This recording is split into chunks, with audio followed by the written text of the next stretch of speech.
Let me tell you about the day a billionaire walked into my courtroom and made the single most expensive mistake of his entire privileged life.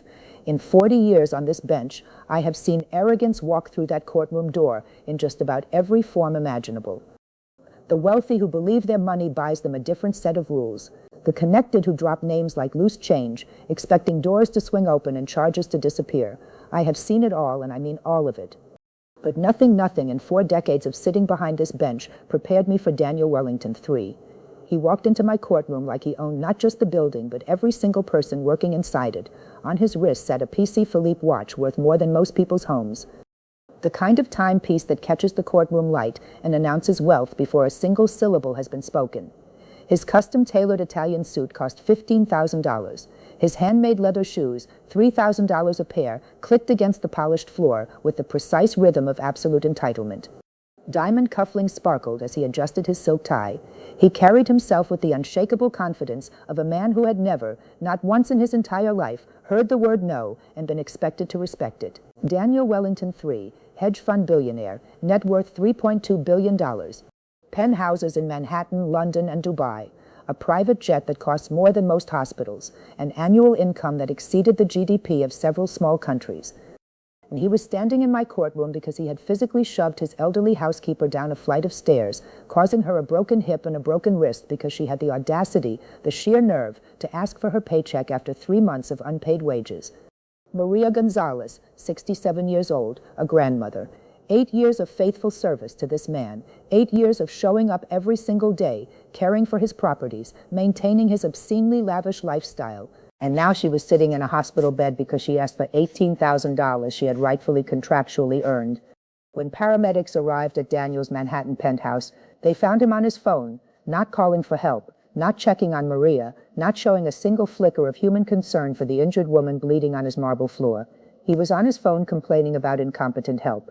When the police officers arrived to investigate, Daniel did something so breathtakingly brazen that even the most seasoned officers on that force were left momentarily speechless. He pulled out his wallet and offered them $50,000 cash each to forget what he called. And I want you to really hear these words, this misunderstanding, as if assault and bribery were simple scheduling conflicts that the right amount of money could erase from the calendar. He actually told those officers that he donated more to the police commissioner's charity in a single evening than they made in an entire year. As if charitable donations were a purchase receipt for immunity from the law, the officers arrested him anyway. They were shocked, genuinely shocked, that any human being could be so openly, unashamedly corrupt. Daniel laughed during his booking. He asked if they accepted American Express for bail. He came to my courtroom believing this was just another problem his wealth could solve. Another mess his team of lawyers would quietly clean up before lunch. His team of 5 corporate attorneys, each billing $800 per hour, assured him that Judge Judy would be reasonable. Daniel actually joked to his lawyers that morning, asking how much this judge cost. As if my rulings were items on a room service menu, as if 4 decades of judicial integrity had a price tag he could look up. If you believe that no amount of money should place anyone above basic human decency in the law, subscribe right now, because what happened next in my courtroom will leave your jaw on the floor. What Daniel Wellington III did not understand, what his billions had never managed to teach him, was that I had spent 40 years on this bench dealing with entitled millionaires and billionaires who believed their bank accounts elevated them above the legal system. I had never once been impressed by a financial statement. I had never once been moved by a designer watch or a handmade shoe, and I was not about to start now. But Daniel was about to make one catastrophic mistake in my courtroom. Something so shocking, so completely unhinged, that even his own high-priced attorneys gasped out loud in horror. He was going to look me dead in the eyes and say words that would begin the destruction of his entire empire. Then he was going to make a threatening gesture that would seal his fate permanently and turn him into a viral symbol of everything wrong with unchecked wealth and privilege in this country. Monday morning, 9 o'clock sharp, my courtroom was already filled with spectators, many of whom had heard whispers about the billionaire defendant. My bailiff stood at attention and announced in a clear, authoritative voice, "The people of California versus Daniel David Wellington III." Daniel strolled into my courtroom like he was entering a country club he owned, and not just a member of, but actually owned the deed to. His $15,000 suit caught the attention of every person in that gallery the moment he walked through the door. His 5 attorneys flanked him like a presidential security detail, their leather briefcases probably worth more than the average family's monthly rent combined. I looked up from my bench with the expression my viewers know well, the one that says I have seen absolutely everything, and not a single thing about what's in front of me impresses me yet. "Good morning, Mr. Wellington," I said with the professional courtesy I extend to every defendant who appears before me. Daniel barely glanced in my direction. "Morning." He responded casually, dismissively, the way you might acknowledge a valet who just parked your car. No, Your Honor, no formal respect, no recognition that he was standing in a court of law before a sitting judge. Just the easy, breezy familiarity of a man who expected special treatment everywhere he went as a matter of basic fact. He was already scrolling through his phone, not even bothering to maintain eye contact with me. I felt my expression harden. "Mr. Wellington, I expect you to address this court properly and put that phone away immediately." He sighed dramatically, theatrically, like a teenager being asked to take out the trash. "Fine, Your Honor," he said, the sarcasm dripping from every syllable like water off a marble countertop. He pocketed the phone, then rolled his eyes in a gesture so openly disrespectful that several people in the gallery actually gasped. His own attorney shifted uncomfortably in their seats. My legendary patience was already being tested, and we hadn't even officially begun. But I had already seen exactly who this man was, and I knew this case was going to be one for the books. I reviewed the documents before me with the careful, methodical attention to detail that has defined my time on this bench. "Mr. Wellington, you are charged with felony assault causing serious bodily injury, wage theft, obstruction of justice, and attempted bribery of law enforcement officers. The complaint alleges that you violently attacked your 67-year-old housekeeper, Maria Gonzalez, causing her to fall down a staircase, resulting in a broken hip, a broken wrist, and severe psychological trauma." "How do you plead?" Daniel smirked. It was the expression of a man who genuinely believed this entire proceeding was beneath him an inconvenient errand between more important appointments. "Your Honor, with all due respect, I think we're all wasting precious time here. This is a simple labor dispute that has been blown completely out of proportion by an employee with a questionable work ethic." The courtroom murmured with disbelief. A labor dispute, a woman with a broken hip and a broken wrist from a labor dispute. I kept my voice measured, but the warning was there. "Mr. Wellington, you hospitalized a woman. She tripped." He responded with a wave of his hand, casual, dismissive, like he was talking about a minor inconvenience at the office. "I was having a discussion with her about performance issues, and she became dramatic and fell. It's unfortunate, but hardly my fault. Performance issues," I repeated. "She was asking for 3 months of unpaid wages." Daniel shifted slightly in his seat, preparing to deliver what he clearly believed was a completely reasonable argument. "I pay my staff generously when they earn it. Maria's work had declined significantly. She was forgetting tasks, breaking expensive items. I was in the process of documenting her deficiencies before deciding whether to continue her employment. So instead of paying her the $18,000 she was legally owed, I said, my tone pointed and precise, 'You pushed her down the stairs.'" Daniel actually laughed. The sound was so condescending, so utterly contemptuous that it echoed through my courtroom like a slap. "I didn't push anyone, and $18,000, Your Honor. I spend more than that on wine in a single month. If money were the issue, I would have simply written a check. This is about principle, about not rewarding incompetence." I let my eyes narrow. I have heard wealthy defendants make outrageous statements in my courtroom over 40 years. But Daniel's casual throwaway dismissal of $18,000, the entirety of what Maria Gonzalez had worked for, the wages that were supposed to feed her family and pay for her grandson's asthma medication, as less than his monthly wine budget, revealed everything about his character. Everything I needed to know was right there in that one sentence. "Mr. Wellington, your wine budget is completely irrelevant to these proceedings. I'm simply providing context, Your Honor." He leaned back slightly, perfectly at ease. "I employ 47 people across my various properties. I pay more in household staff salaries than most small businesses gross annually. I understand labor relations better than most human resources departments. And yet," I said sharply, "you apparently don't understand basic labor law or human decency." The smirk faded just slightly, the first hairline crack in his armor of confidence. "I understand that in the real world, economic contributors like myself are afforded a certain level of discretion when dealing with service staff issues." The courtroom was buzzing now, and across the room Maria Gonzalez sat in the gallery, her arm in a cast, tears streaming quietly down her face, listening to her former employer describe her shattered hip and broken wrist as a service staff issue.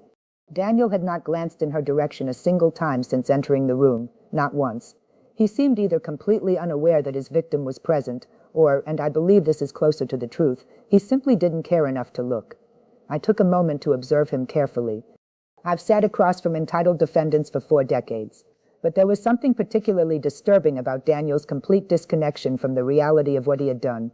Not nervous energy, not defensiveness, just pure untroubled detachment, Mr. Wellington, I said. I'd like to review the security camera footage from your residence. You do have extensive security systems installed, correct? For the first time, Daniel shifted with something approaching discomfort. I have standard security for a property of my value, yes. I flipped through the discovery documents. According to these reports, you have 47 cameras throughout your Manhattan penthouse. Let's watch what your standard security captured. Bailiff rolled the footage. Daniel exchanged sharp glances with his attorneys. One of them half rose from his seat, preparing to object. Daniel waved him off with a casual flick of the wrist. He was still confident, still certain he could talk his way through whatever that video showed. After all, he had talked his way out of everything else, his entire life. Why should this be any different? Subscribe right now, because what that security footage showed is something I will never forget for as long as I sit on this bench. The monitors throughout the courtroom flickered to life, showing high-definition color footage from multiple angles. The timestamp 2:47 p.m. on a Tuesday. Daniel's Manhattan penthouse filled the screen in all its obscene gleaming opulence. Marble floors stretching across the frame, priceless artwork on the walls, everything in that frame screaming money, power, privilege. Then Maria appeared, a small elderly woman in a housekeeping uniform, approaching Daniel with visible nervousness. She was wringing her hands as she gathered the courage to speak the body language of someone who already knew this conversation was going to be difficult. Mr. Wellington, I'm sorry to bother you, but it's been 3 months. I need my paycheck. My granddaughter needs medicine, and I can't afford to keep working without pay. Daniel didn't look up from his laptop. Maria, we've discussed this. Your performance has been substandard.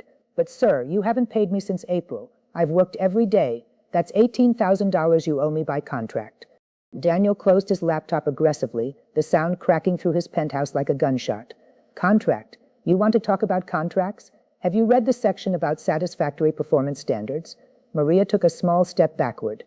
The camera captured her body language perfectly shrinking, making herself smaller, less threatening, trying to make herself less of a target. Daniel stood up, towering over her. You broke a $40,000 vase last month.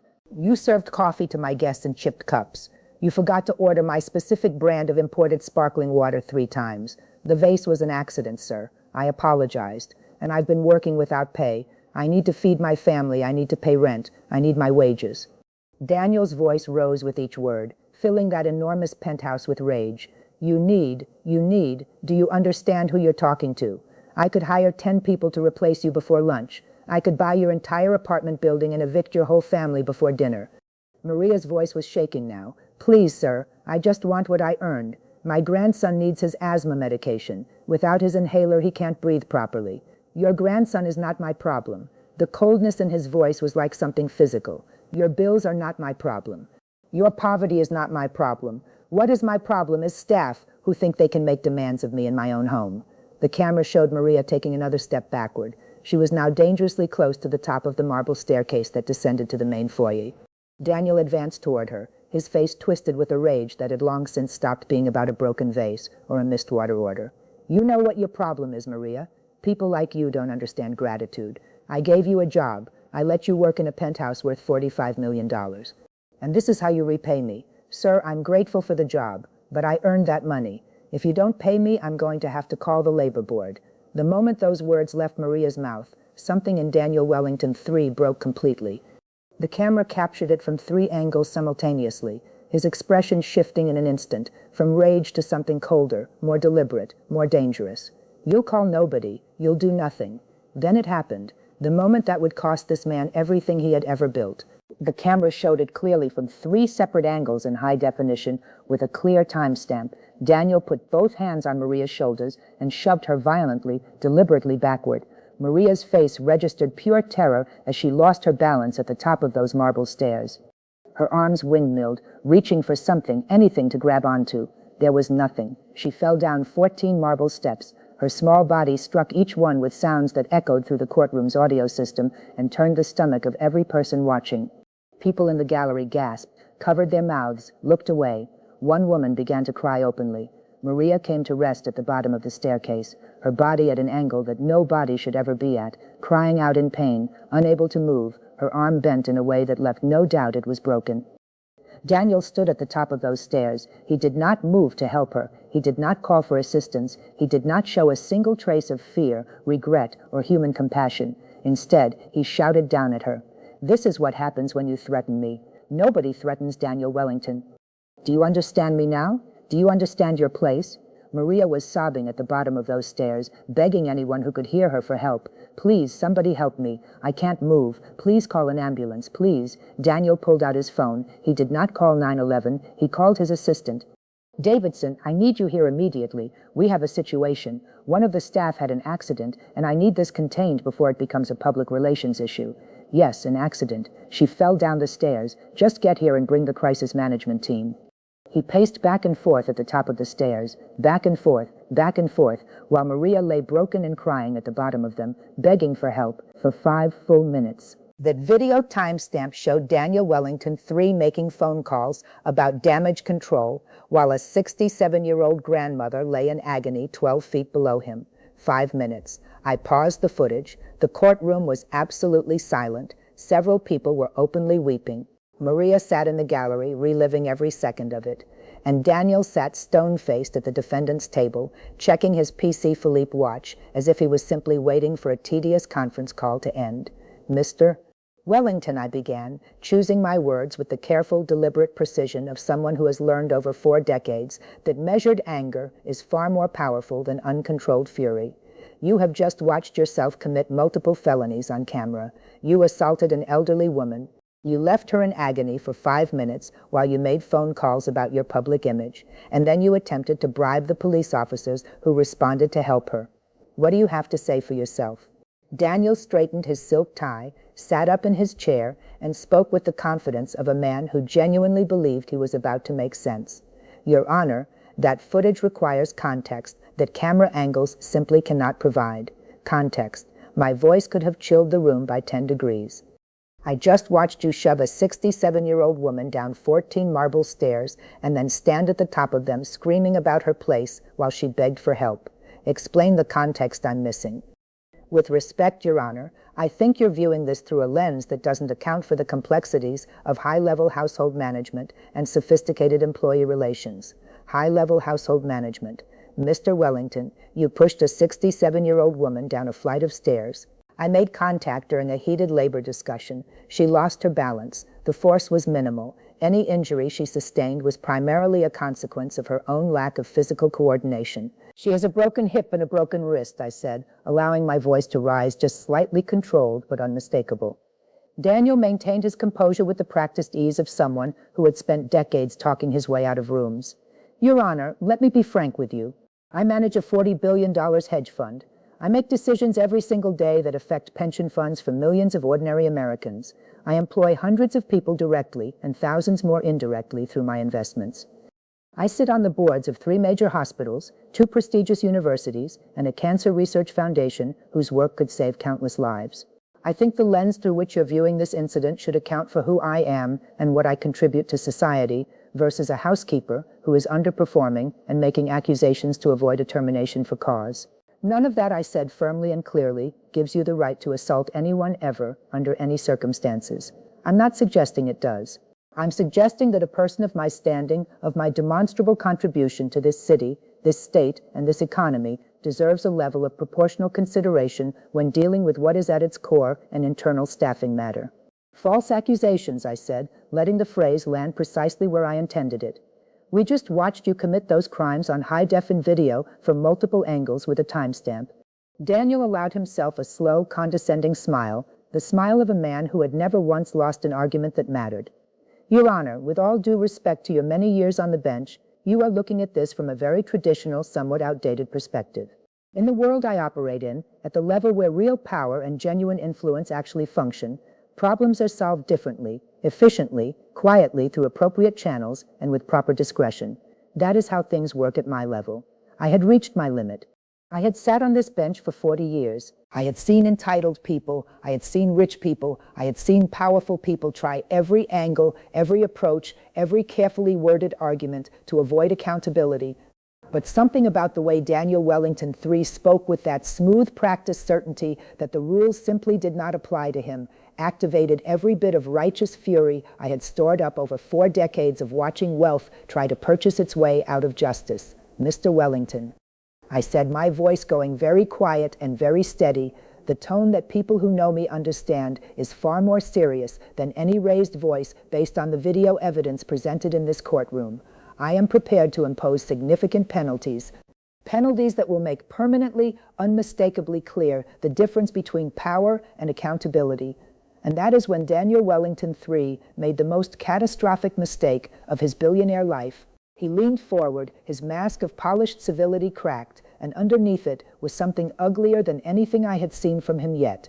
His voice dropped, but every word was calculated and deliberate. Your Honor, before you make any decisions you might seriously regret, I'd like to remind you that I have considerable resources and influence in this city. The courtroom went still. Are you threatening this court, Mr. Wellington? I'm reminding you, he said coldly, that I have relationships with people who matter, the mayor, the governor, 2 United States senators. I have donated $15 million to judicial campaigns over the past decade. My attorneys are the best that money can buy, and they will appeal every single decision you make today until there is nothing left to appeal.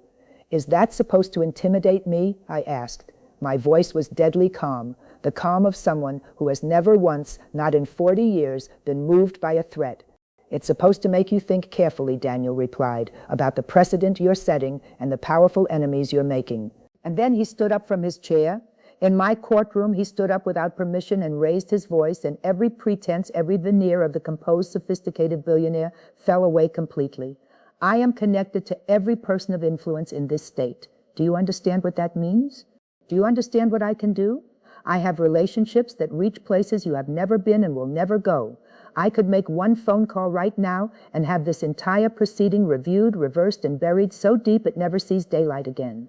Mr. Wellington, sit down now. You're making a huge mistake. His voice was rising, filling my courtroom with something that sounded less like argument and more like the tantrum of a man who had never once been denied anything he wanted. Do you know how many judges in this state owe their positions to my donations? Do you understand the network I operate within? I own people like you. I have ended careers longer and more distinguished than yours with a single conversation over dinner. You are a television judge. I am Daniel Wellington III. My family built this city. He pointed his finger directly at my face.